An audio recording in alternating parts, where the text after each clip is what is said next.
Apreciados hermanos, explico la palabra del domingo 25 del tiempo ordinario. La primera lectura es de Isaías capítulo 55 versículos 6 a 9. El profeta llama a la conversión. Se le da el nombre del libro de la consolación al segundo Isaías, que comprende los capítulos 40 a 55 del libro del profeta Isaías. Quien lo escribe es un profeta anónimo que ejerció su misión en medio de los exiliados en Babilonia. Los cautivos en Babilonia han contado con amargura a sus hijos nacidos en el exilio la experiencia de sufrimiento por la que han pasado y esperan la venganza del Señor. Las autoridades religiosas de su época les habían enseñado que Dios es justo a modo humano, es decir, premia a los buenos y castiga a los malvados. Es por esto por lo que están seguros de que Dios castigará a sus enemigos para vengarse del mal que cometieron contra el pueblo de Israel. En nuestra lectura, el profeta, en vez de augurar la venganza de Dios sobre los babilonios, anuncia a los exiliados que se acerca la liberación y el momento de regresar a la tierra de Israel. El profeta buscaba consolar y mantener viva la esperanza de un pueblo que estaba amargado, desilusionado y decepcionado. El segundo Isaías hace ver a los exiliados que el cautiverio, a pesar de haber sido un tiempo de angustia y de sufrimiento, fue también un tiempo de maduración y de gracia. Fue allí donde Israel tomó conciencia de sus faltas e infidelidades y descubrió que vivir lejos del Señor no conduce a la felicidad. Por otra parte, fue durante el exilio que el pueblo pudo clarificar la imagen de Dios. Él no es vengativo y por tanto no tiene la intención de castigar a los enemigos de Israel.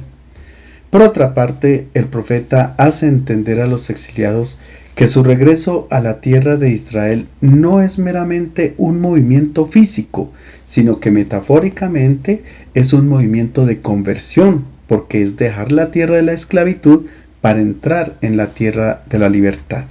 Escuchemos el texto.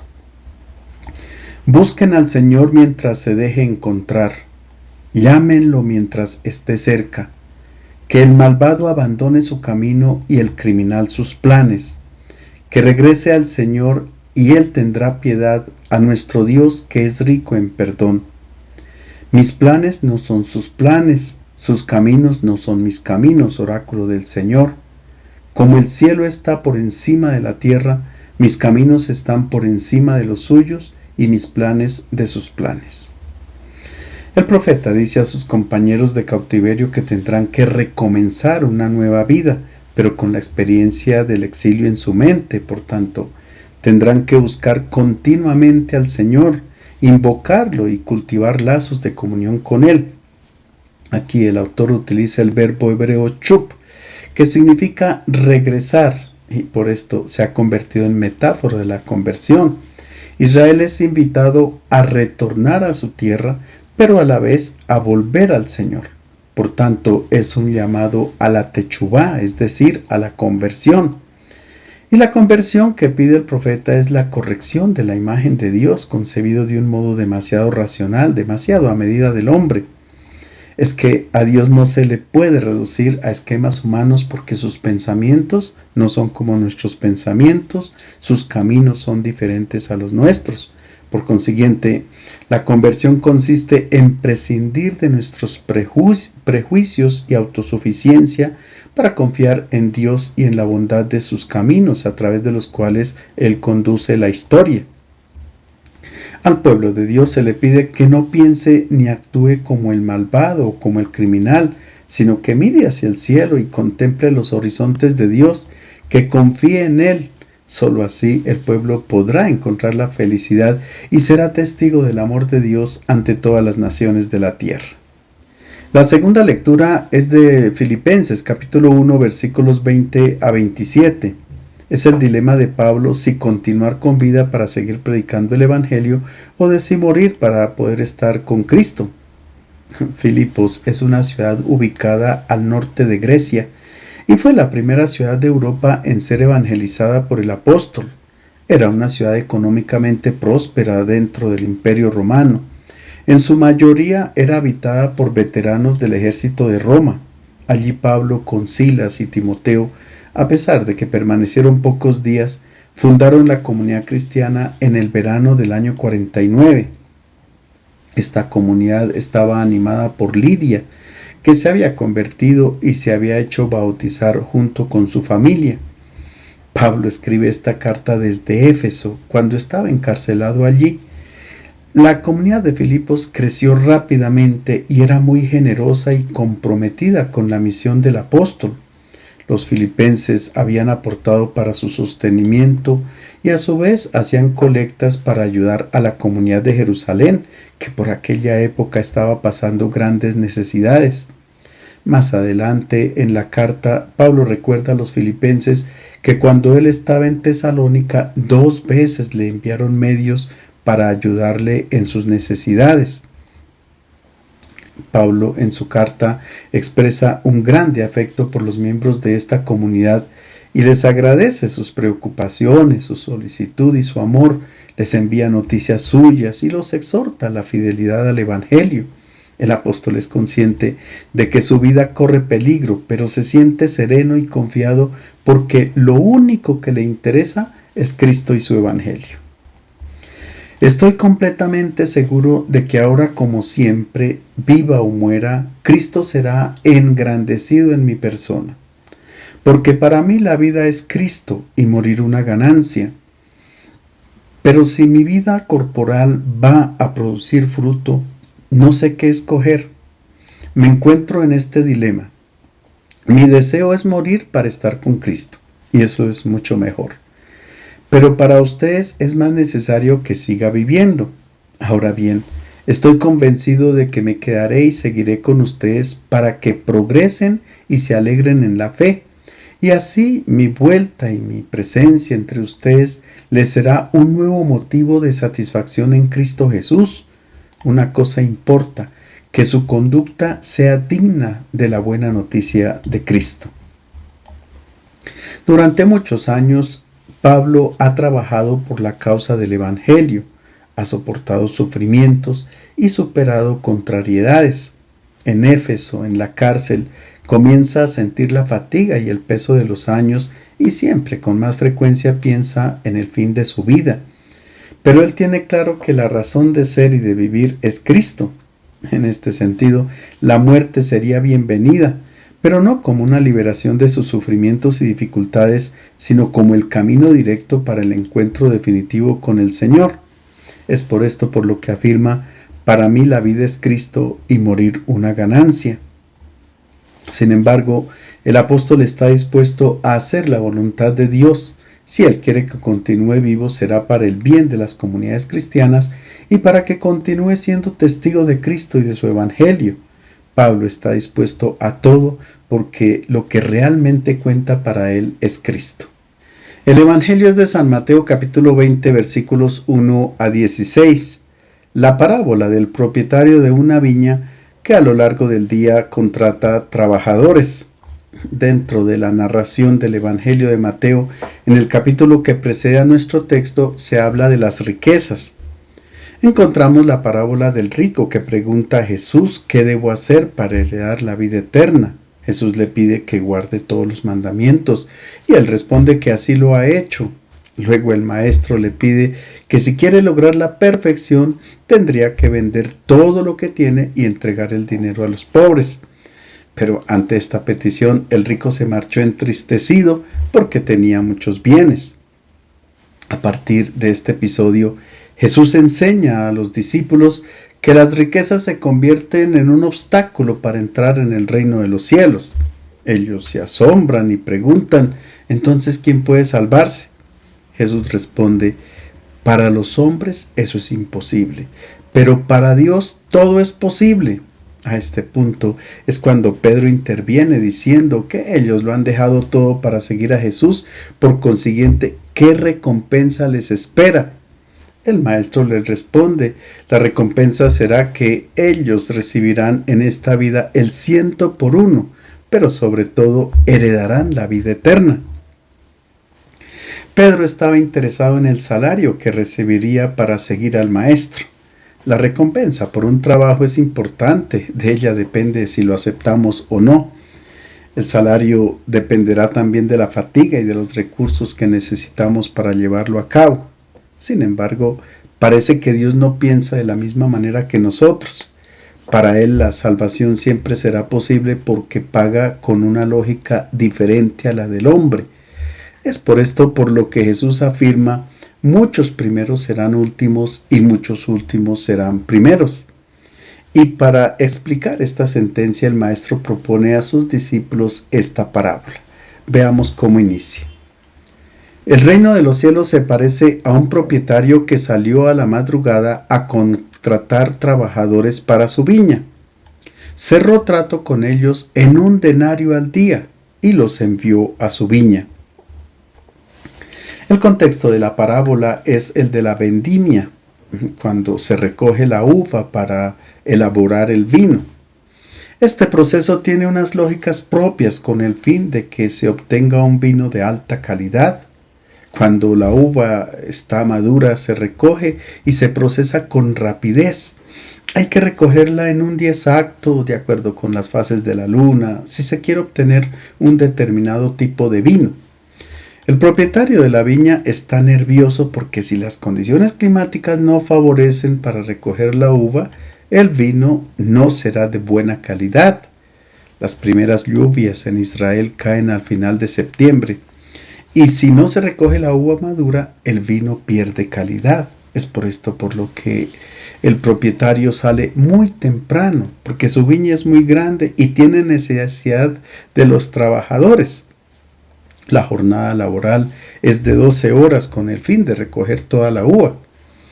El propietario se levanta muy temprano para disponer todo lo necesario para la jornada y luego él mismo a las 6 de la mañana contrata a los primeros jornaleros. Por su parte, los trabajadores, sobre todo los que no tenían un trabajo fijo, también madrugaban a la plaza del pueblo o a los puestos estratégicos para ver quién los contrataba. Y aprovechándose del afán que tenía el dueño de la viña, aumentaban el precio del jornal para ganar algo más de dinero. El propietario, con pocas palabras, acuerda el salario con los trabajadores y sale el primer grupo a trabajar en la viña. Ellos trabajarán desde las 6 de la mañana hasta las 6 de la tarde por el salario de 1 denario. Salen felices porque recibirán este pago. Recordemos que la viña, la vid y el vino en la Biblia tienen un simbolismo. Viña en hebreo se dice kerem y aparece 97 veces en el Primer Testamento. Y la palabra vid recorre 55 veces. Esto muestra la importancia de la viña y de la vid. La viña es una de las metáforas utilizadas para identificar al pueblo de Israel, porque de ella se obtiene el vino que produce gozo y la alegría. Los judíos pensaban que con su modo de concebir la religión, hacer culto, oraciones, sacrificios y con la observancia de la ley, proporcionaban gozo a Dios, alegría al Creador. En la pared del ingreso al santuario del templo de Jerusalén estaba la representación de una viña con racimos de uva en oro, que indicaban las buenas obras que Israel ofrecía a su Dios. El profeta Isaías en el capítulo 5 compara a Israel con la viña y dice que esta viña no ha producido uva buena, sino una uva ácida, no comestible. Ahora bien, mientras que el agua es indispensable para la vida, el vino no. Sin embargo, la Biblia lo menciona muchísimas veces y con diferentes términos. El vino significa el gozo, la alegría, la fiesta, el amor. La fiesta agrícola más importante en Israel era la de las tiendas, que se celebraba después de la vendimia, cuando se comenzaba a degustar el vino nuevo. Si bien es cierto que en la Biblia se invita a beber el vino, también se condena la embriaguez. El profeta Oseas dice: el vino y el mosto embotan los sentidos de la gente. Se refiere al abuso del vino, pero si se bebe con moderación, el vino es alegría. El Salmo 104 dice que el vino alegra el corazón del hombre.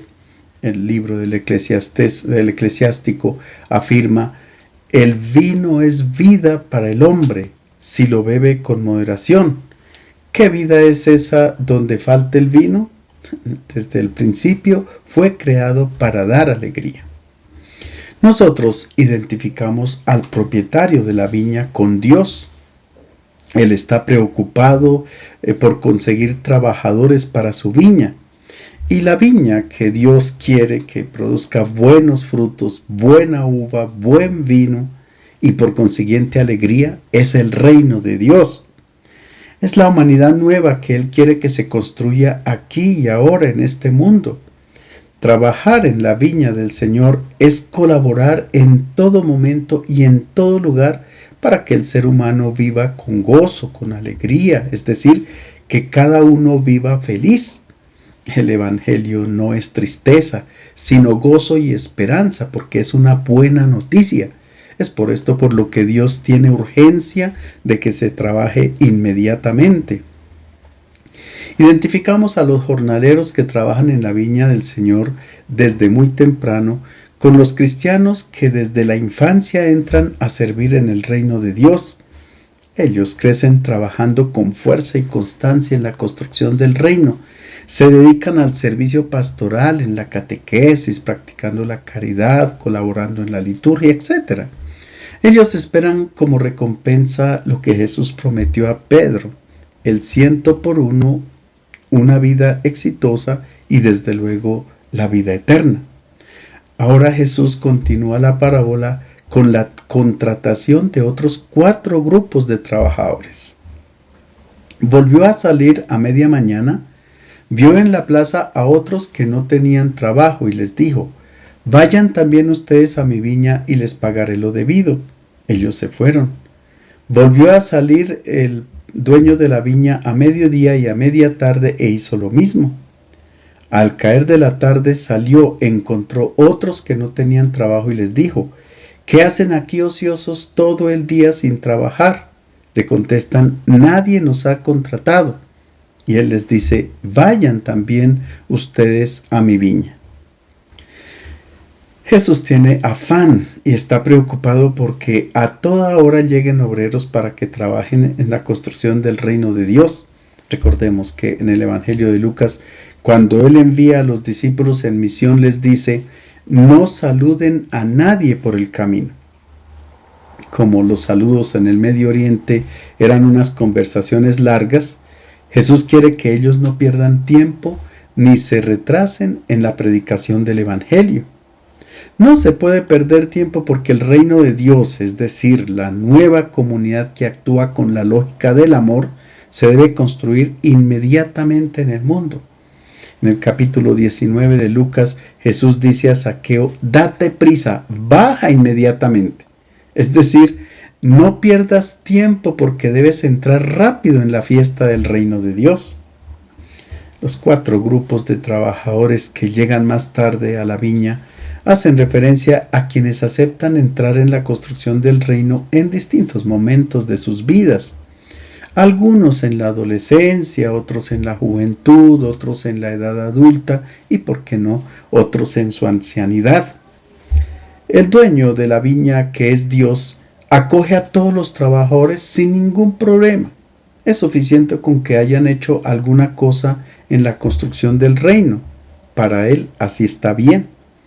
El problema en la parábola aparece en el momento del pago. Con los primeros trabajadores se acordó 1 denario de salario. Con el segundo grupo lo justo, pero con los otros no hubo acuerdo sobre el pago. Si fuéramos nosotros los que al anochecer tuviéramos que realizar el pago, tal vez a los primeros obreros les daríamos más de lo acordado por haber trabajado durante la jornada. En cambio, a los últimos les daríamos mucho menos, por ejemplo, 1/10 de denario, porque trabajaron en la viña menos que los otros. Pero veamos cómo procede el dueño de la viña, que al fin y al cabo representa a Dios. Al anochecer, el dueño de la viña dijo al mayordomo: Reúne a los trabajadores y págales su jornal, empezando por los últimos y acabando por los primeros. Pasaron los del atardecer y recibieron su jornal. Cuando llegaron los primeros, esperaban recibir más, pero también ellos recibieron la misma paga. Al recibirlo, se quejaron contra el propietario. Estos últimos han trabajado 1 hora y les has pagado igual que a nosotros, que hemos soportado la fatiga y el calor del día. Llegada la noche, el propietario se dispone a pagar a sus trabajadores con prontitud, como dice el libro del Deuteronomio. Debes pagarles lo que les corresponde al final del día, antes de que caiga el sol, porque son pobres y cuentan con esa paga para vivir. De lo contrario, ellos podrían clamar al Señor en tu contra y tú serías culpable de pecado. El dueño de la viña pide al mayordomo que pague a sus trabajadores comenzando por los últimos y dándoles a cada uno un denario. Imaginamos la reacción de los primeros obreros que han ido a trabajar a la viña. Cuando ven que a los últimos, que han trabajado tan solo 1 hora, les pagan un denario, inmediatamente se les abren los ojos y piensan: qué bueno haber encontrado un patrón con estas características. Paga oportunamente y paga muy bien a los últimos, por tanto a nosotros nos dará mucho más porque hemos trabajado 12 horas. Pero el patrón sigue su propia justicia y distribuye sus bienes de manera completamente libre y gratuita. No ha hecho daño a nadie. Ha decidido dar a todos según sus necesidades y naturalmente los primeros en beneficiarse han sido los últimos, los más pobres. Esta es la sorpresa de Dios. Esta es su manera extraña de entender la justicia. Los trabajadores que comenzaron muy temprano su trabajo se llevan una sorpresa al recibir un denario y se disgustan fuertemente con el propietario de la viña e inmediatamente reclaman. Aquí se emplea el verbo griego gongizo, que significa murmurar, criticar, quejarse, es decir, critican fuertemente el comportamiento del propietario. Le dicen, traduciendo literalmente: has hecho a estos últimos igual a nosotros, que hemos soportado la fatiga y el calor del día. Los que critican son aquellos que empezaron a trabajar a la primera hora. Son personas buenas, se empeñan en el trabajo, pero no aceptan el comportamiento generoso del propietario. En la interpretación de la parábola, a estos trabajadores los identificamos con quienes han comenzado muy temprano el trabajo en la iglesia. Son cristianos devotos, los que han observado todos los mandamientos desde su infancia. Se podrían vanagloriar de acumular méritos porque han hecho muchas obras buenas con el fin de almacenarlas en el paraíso para la eternidad. Quien razona así es un egoísta, hace el bien pero pensando en sí mismo. Esta era la espiritualidad de los fariseos, la que Jesús rechazó porque parte de una imagen de Dios equivocada. El Dios que nos revela Jesús de Nazaret ofrece un amor gratuito para todos, sin necesidad de que la persona acumule méritos. El amor de Dios no se compra, no se conquista, no puede ser valorado con base en las buenas obras, sino que se recibe gratuitamente y en proporción a la necesidad que tenemos de Él. Ante Dios todos son niños, alzan los ojos al Padre y esperan de Él todos los bienes. Es posible que los cristianos más fervorosos sean los primeros en criticar la misericordia que Dios tiene para con quienes comprenden el Evangelio muy tarde. Y esto por una razón. Ellos piensan que el cristianismo es como una fatiga, es como una carga pesada. Pero no es así. Jesús dijo: mi yugo es suave y mi carga ligera. En griego dice: mi yugo es Christos, que no es suave sino que se adapta muy bien a la persona. El amor gratuito que podamos ofrecer se adapta muy bien a nuestra naturaleza humana. Solo así somos hijos de Dios. Haber encontrado el Evangelio es una bendición que produce gozo, no es una fatiga o un conjunto de deberes, no. El Evangelio es un tesoro y quien ha conocido a Cristo al alba de su vida ha sido una persona totalmente afortunada. Muchos que se creen justos experimentan cierta envidia con quienes se convierten en el último momento de la vida porque piensan que han trabajado menos y han podido gozar más de la vida. El error consiste en pensar que la alegría consista en estar alejados de Dios y que la fidelidad a su palabra merezca un premio. Recordemos la ira que experimentó Jonás cuando Dios perdonó a los habitantes de Nínive, a los enemigos de Israel. Es una bendición haber nacido en una familia donde se enseña a construir el reino de Dios desde muy niño. Es una belleza conocer a Jesús desde la infancia y comenzar a trabajar en su viña, no obstante surjan dificultades, pero es una vida bella. Si no conocemos a Jesús desde la infancia, nos parecemos a los trabajadores que están ociosos en la plaza esperando a ver quién los contrata para que trabajen en la viña. Pero quienes han encontrado a Cristo desde muy temprano, gozan mucho más de la presencia del Señor en sus vidas que aquellos que llegan a última hora. Pero igual, tendrían que alegrarse porque lleguen trabajadores así sea muy tarde. Lo importante es que trabajen en la construcción del reino de Dios. Nadie debe experimentar orgullo y sentirse un veterano por haberse convertido primero. Nadie es dueño de la viña. Todos somos obreros porque todos somos hermanos. Y ahora escuchemos la fuerte respuesta del propietario de la viña a los trabajadores que lo han criticado. El propietario contestó a uno de ellos: Amigo, no estoy siendo injusto. ¿No habíamos cerrado trato en un denario? Entonces toma lo tuyo y vete. ¿Que yo quiero dar al último lo mismo que a ti? ¿O no puedo yo disponer de mis bienes como me parezca? ¿Por qué tomas a mal que yo sea bueno? Así los últimos serán los primeros y los primeros serán últimos. La respuesta del propietario es dura. Toma lo tuyo y vete. Es que Jesús quiere liberar a las personas que son esclavas de la espiritualidad de los méritos, porque ellos no son felices dado que no se dejan involucrar en el amor infinito del Padre del cielo.